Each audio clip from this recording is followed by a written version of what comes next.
Alright, so starting off here with a 1955 Roosevelt Dime.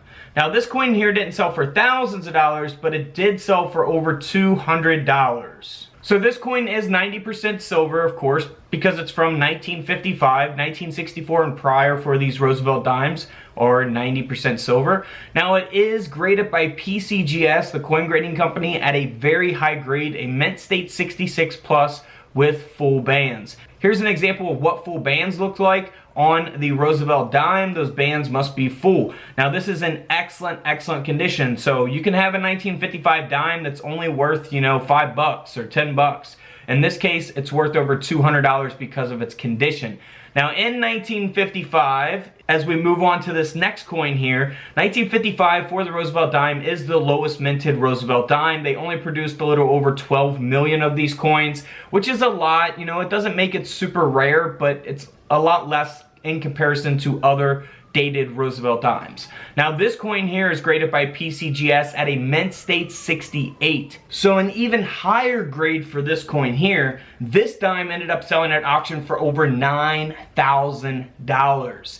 So you can tell the difference between a $200 coin and a $9,000 coin is the condition. It's a very high grade. It's probably a low population of these. There's probably only one or two or a handful that exist at a 68 grade. So that creates demand for the coin, and that's why it sold for that price. Now here is a 1964 Roosevelt Dime that has a mint error. It's graded by NGC at a mint state 67. So a nice grade, and we got a die cap here taking place on the Roosevelt Dime. You will not see a reverse as a result of the mint error. This coin ended up selling for over $2,600.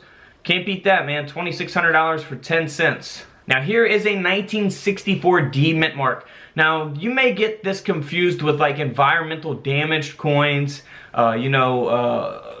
There's a lot of damaged coins out there. A lot of people send me pictures of damaged coins, and then people send me pictures of mint error coins as well. So it's more damaged than mint errors out there, of course. But this coin here sold at auction for over $4,300 because it was struck onto a 1 cent alloy planchet. So basically what happened is like a strip of copper for the 1 cent penny planchets was basically mistakenly run through the planchet cutting machine and when it was set for dime planchets. So that's basically what happened there, and that's why you see the copper coloration to it. So over $4,000 for that coin. Now here is a 1965 Roosevelt Dime that was struck onto a silver planchet. As we mentioned earlier, they stopped producing these 90% silver dimes for circulation in 1964. So 1965, these dimes were not supposed to be silver. However, this one is, and it's a 1965. It's graded by Annex at an AU55, and the coin still sold for $6,000 at auction. And again, all the value is in that mint error. It's not supposed to be silver, and it was struck onto a silver planchet from the previous year that they used prior to 1965.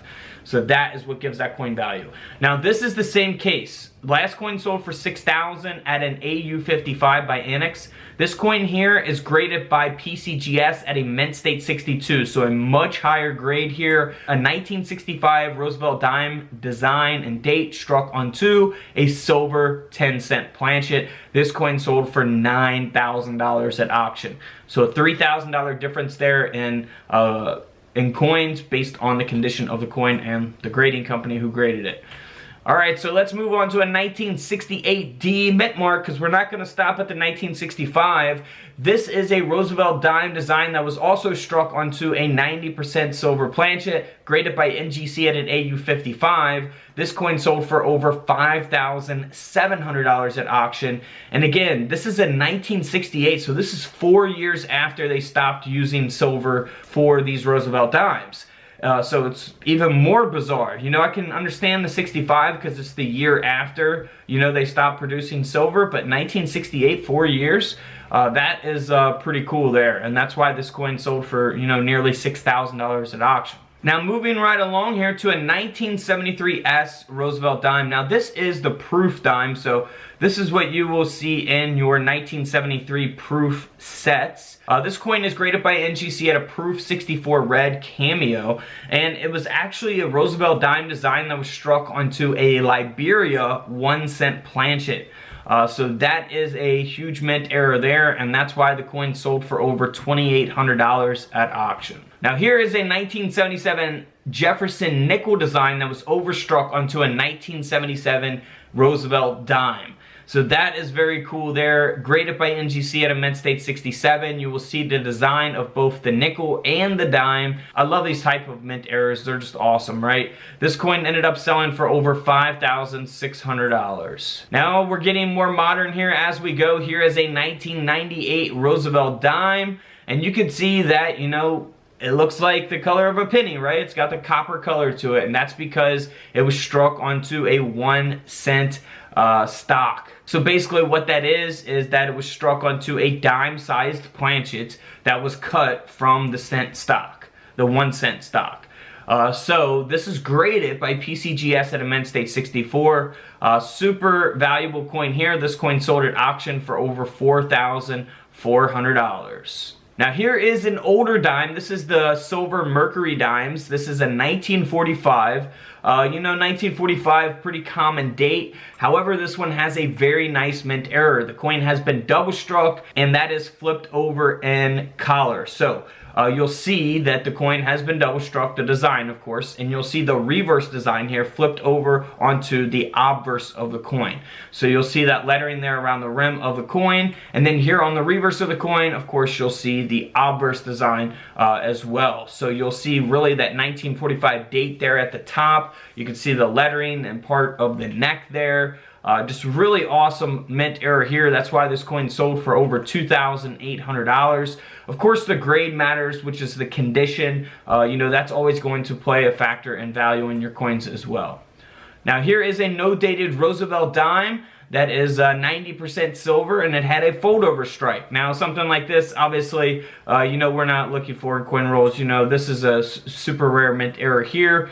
This coin ended up selling for over $2,600. And then here's one of my favorite types of mint errors as well. We have a Lincoln cent that was struck onto a Roosevelt dime, and it was struck off center onto a Roosevelt dime. Man, I would love to have something like this in my collection, but it's got a pretty good price tag on it. This coin sold for over $7,600. Here's a coin that I showed in a previous video. It's a no-dated Roosevelt dime. This is why you should always check both sides of your dimes, because this coin sold at auction for over $26,000. That's because it's got two reverses. So it was struck with two reverse dies.